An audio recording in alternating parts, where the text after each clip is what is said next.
Bien, en lo que tenemos en las anomalías del hígado, nosotros vamos a tener ciertas variaciones en cuanto a la lobulación, ¿no?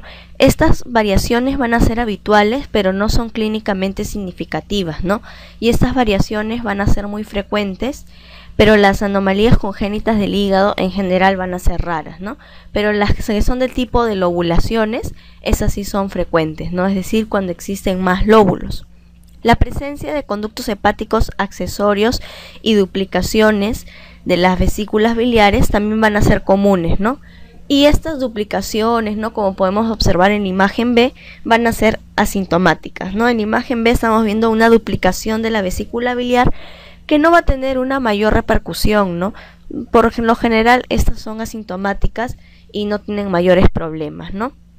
En la imagen A nosotros podemos ver la obliteración del conducto colédoco, ¿no? Entonces esta obliteración del conducto colédoco va a provocar que la vesícula se distienda. Cuando ustedes tienen un conducto, si ustedes obliteran una parte, si una parte de este conducto se estrecha, por respuesta fisiológica la otra parte se va a dilatar, ¿no? Entonces eso es lo que ocurre en esta imagen.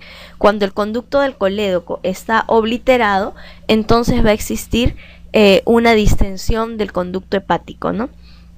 Eso es lo que se puede observar en la parte distal respecto a esta obliteración.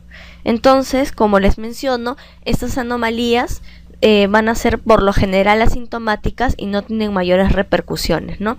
Y las más frecuentes son las anomalías con respecto a las lobulaciones, ¿no? Pero también pueden existir conductos hepáticos de maneras accesorias, o sea, no solamente la vesícula biliar va a ser accesoria, sino también los conductos hepáticos en sí pueden ser más de uno.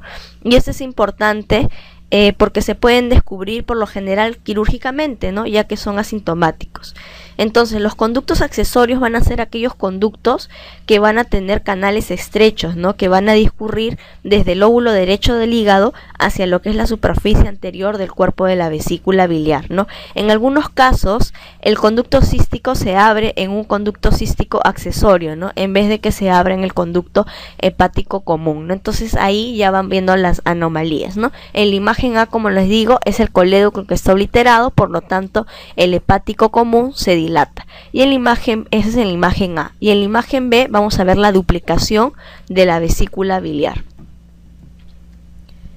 En cuanto a la siguiente imagen, nosotros vamos a observar ya que esta es la rotación de lo que es el duodeno, ¿no? Cuando el duodeno rota hacia lo que es la derecha y adquiere las formas de C, la yema pancreática ventral se va a desplazar hacia la parte dorsal, de manera parecida como lo hace con la entrada del conducto colédoco, ¿no? Es decir, que la variación del páncreas en su ubicación va a depender mucho del giro que dé el duodeno, ¿no? Cuando el estómago rota, con él jala al duodeno.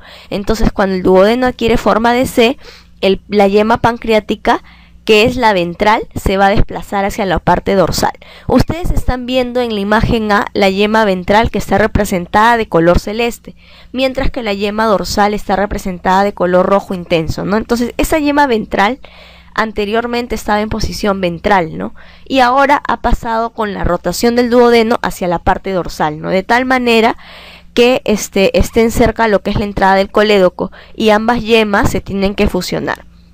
Entonces es importante que ustedes tengan en cuenta que la yema ventral va a formar lo que es el proceso unciforme del páncreas y la parte inferior de la cabeza, ¿no? Si ustedes son observadores van a ver que la yema ventral, cuando se junta con la yema dorsal, están más o menos en la ubicación anterior a lo que es la C del duodeno, ¿no? Es decir, que la yema ventral está formando parte de la cabeza, ¿no?, y obviamente el proceso unciforme.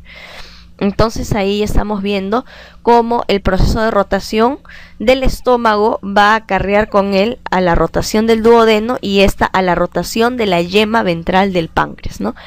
En la imagen B también es para explicarles el conducto pancreático accesorio, ¿no? El conducto pancreático se va a dividir en dos: el conducto pancreático principal o de Wirsung y el conducto pancreático accesorio, ¿no?, o de Santorini. El conducto pancreático principal es el que desemboca en lo que es la papila mayor y el secundario en la papila menor, ¿no?, y se van a juntar ambos con el colédoco para desembocar en el duodeno. Entonces, una vez que hemos hecho este preámbulo, nos va a servir para ver lo que es la formación del páncreas, ¿no? El páncreas es un órgano que se va a formar a partir de lo que es el revestimiento endodérmico, pero del duodeno. En esa imagen A nosotros vamos a ver la yema pancreática ventral y en la imagen B vemos la yema pancreática dorsal. En cuanto a la yema pancreática ventral, nosotros vamos a ver que está cerca del conducto del colédoco, ¿no? Antes de que se dé la rotación. Y en la yema pancreática dorsal está a nivel del mesenterio dorsal, ¿no? Entonces ahí nosotros estamos observando ambas yemas antes del proceso de rotación del duodeno, ¿no? Ahora vamos a ver, el páncreas tiene que adquirir la posición final del adulto, ¿no? Ahí nosotros estamos viendo el duodeno ya con una forma de C y el páncreas como un solo órgano, ¿no? Es decir, a través del producto de la fusión del páncreas ventral o la yema ventral y la yema dorsal, ¿no? En el tercer mes, ¿no?, de vida fetal, a partir de lo que es el tejido hepático, se va a formar el parénquima hepático. Y este parénquima hepático está formado por los islotes de Langerhans, también que son llamados los islotes pancreáticos, ¿no? Entonces estos islotes se van a esparcir por todo el páncreas, ¿no?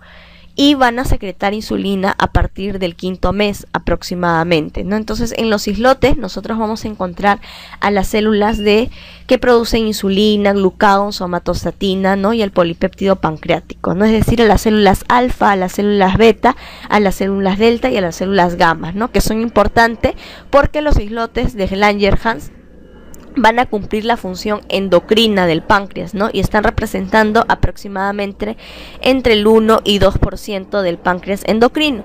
El resto del páncreas, es decir, más del 90%, es el páncreas exocrino, ¿no? Que cumple otras funciones que son la liberación de secreciones, ¿no? Para lo que es la función digestiva. En cambio, el páncreas endocrino, junto con el resto de órganos endocrinos, tienen una función, como su mismo nombre lo dice, endocrina, ¿no? Es decir, de la regulación de hormonas. Entonces nosotros vemos que en el quinto mes de gestación ya se produce la insulina, ¿no? A partir de las células del parénquima, específicamente a partir de lo que son las células beta del páncreas, ¿no? Entonces, este es muy importante porque la insulina es una hormona que va a regular los niveles de glucosa en sangre. Es decir, si nosotros hemos comido carbohidratos como una manzana, un arroz, estos se van a degradar y el azúcar, que es la glucosa, se va a concentrar en la sangre. Entonces lo que hace la insulina es meter esta glucosa a las células para que produzcan energía. Y como podemos ver en la imagen, la insulina está formada por dos cadenas, una cadena alfa y una cadena beta.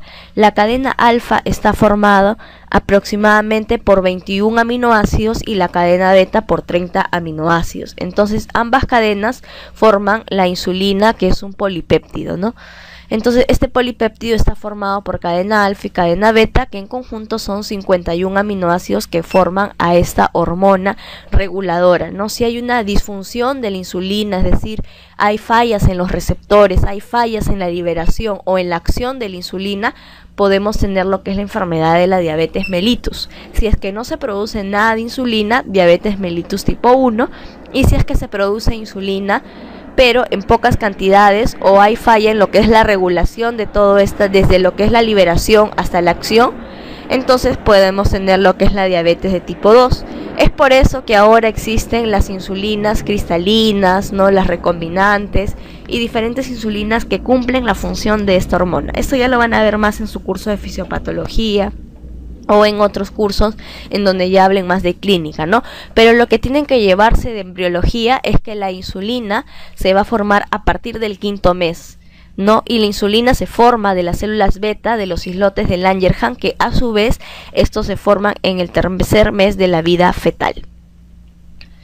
Bueno, todos los órganos van a tener su regulación y la regulación molecular del páncreas se va a dar a través de lo que es el factor de crecimiento de fibroblastos de tipo 2 y la activina. Estos van a ser producidos por la notocorda y por el endotelio de la aorta dorsal, ¿no? Que a su vez van a reprimir o van a inhibir la acción del Sony de Hegehut, ¿no? En el endodermo del intestino, que está destinado a formar la yema pancreática, pero la dorsal, ¿no? La yema pancreática ventral va a ser inducida por el mesodermo visceral a través de la estimulación del gen de hemosecuencia 1 duodeno pancreático o PDX1, ¿no?